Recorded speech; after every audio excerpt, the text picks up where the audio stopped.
What's up, everybody? I'm your host Preston here, and today I'm going to be bringing to you guys some gameplay on the map Nuketown 2025.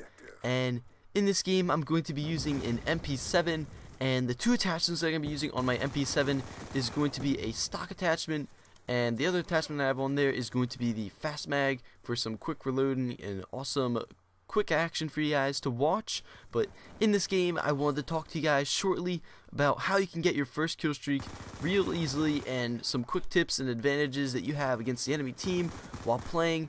And this will definitely help you out in every game, and you can use it to help you out and get up onto your kill streaks real quick. So the first tip that I can give to you guys about getting up onto your kill streaks easily and being able to successfully continue through your kill streaks is you want to be able to play your gun. So you have to know what attachments are going to work best for what map you're playing on. So in this game, I'm playing on the map Nuketown 2025.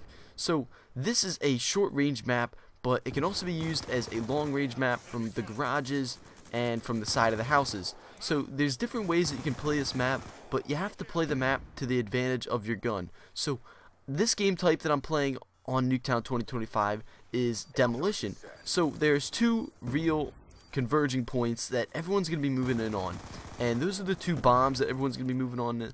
So those are pretty high spots that everyone's going to want to run in on, and that's where you're going to probably die the most and probably get the most kills. So everyone wants to go towards those areas. So what you want to do is you want to set yourself up in a position that you can kill the people in the high populated areas without getting into the high populated areas yourself and then getting killed.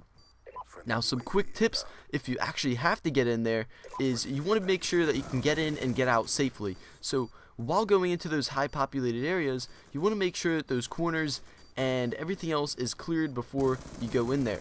Now, it is very risky going in there because you don't know if there's C4 coming in or Semtex, which is high possibilities considering they are high populated areas. So there are people that are going to run around and throw explosives in there at you. So one of the ways that you can prevent that is by putting on flak jacket. Now, if you're not one of the guys that like to use flak jacket, I recommend using lightweight so that you can run in and run out quickly, but you have to make sure that the populated area is very secure, so you want to make sure that you're going to be safe in there so you don't die and lose your score streak.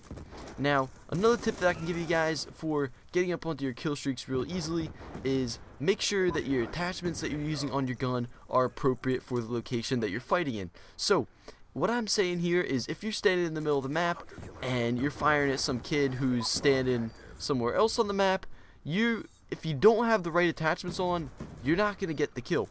So if you have a silencer on and a grip, you're most likely to get the kill rather than a guy who's standing there with rapid fire and some other crazy attachment like quick draw.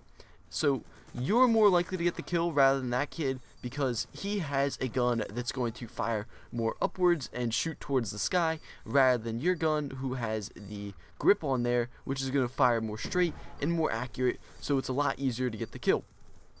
So when I'm using this MP7, I like to play a lot closer than if I was playing a little bit farther away. So I don't have a grip on this gun, so I have to kind of play a bit farther with this MP7, or a bit closer actually, my bad, rather than the times that I was playing real far away. In some of my other gameplays, we're using like an assault rifle or an LMG, which is a good spot to use.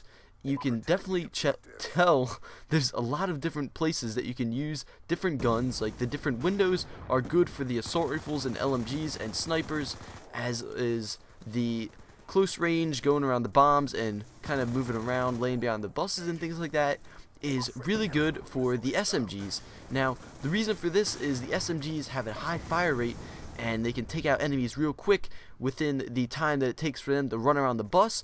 You have the advantage on them if you're standing there already with your LMG aimed down the sights or ready to fire at them.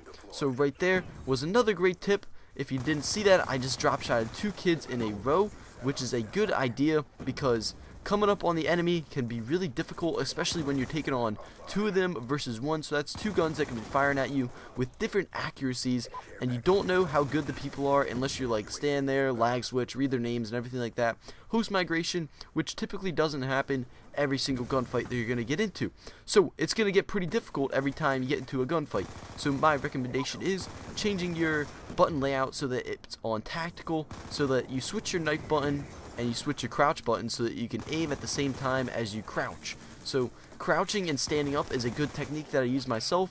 Not even going all the way prone is a good idea, because sometimes you need to get out of the situation quick enough, and going all the way prone isn't going to let you do that. So what I do sometimes, and you might see that in this gameplay, is I'll go prone, I'll go crouch, I'll go standing up, and I'll change between the variations so that the guy doesn't know where I'm going to go. So he can't just know that I'm going to drop shot and go all the way down to the ground and aim his gun straight down, because that's how he's going to know where I'm going to be.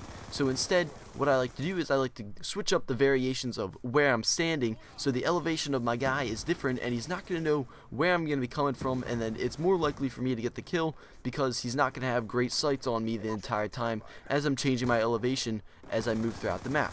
So that's another great tip that I just brought up in my mind. Moving throughout the map with the different gun that you're using, depending on what gun you're using, use it to your advantage in the spots that you can and in the distances that you can.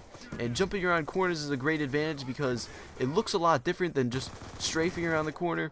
So if you jump around the corner, you're more likely to get the kill rather than someone who just walks around the corner. So jumping around corners is a great tip if you're trying to get it.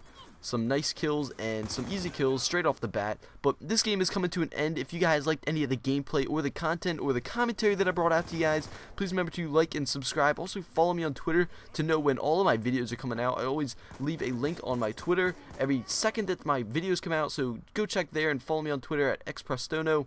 This is xpreston signing off. See you guys later.